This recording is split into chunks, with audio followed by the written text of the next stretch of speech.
So when we hear you say, in essence, and I'm boiling down what you just said, that the threat has moved from one region to another, and this particular tool that we use is still going to be readily deployable in the next theater where the threat has moved to, why shouldn't we regard that as whack-a-mole? Is whack-a-mole a technical term, James? Yeah.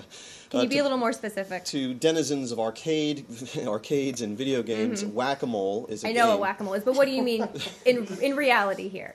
So in other words, you're telling us the threat shifted from one place, it moved to one place to the other, so we're still going to use it in the next place. So why shouldn't we regard that the broader counterterrorism effort isn't in fact some large game of whack-a-mole? Well, it not just that the threat, has shifted geographically, but it's just a different type of threat, right? When we looked at the threat from Al-Qaeda core in Afghanistan and Pakistan, the ability to conduct a large-scale 9/11 style attack, I'm not arguing that all the groups in other places around the world have that capability or indeed that desire. We've talked a lot about AQAP in here.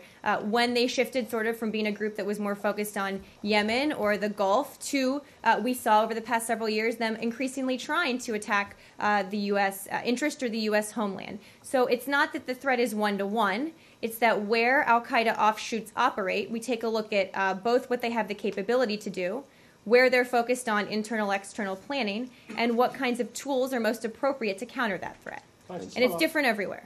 Can I just follow up on the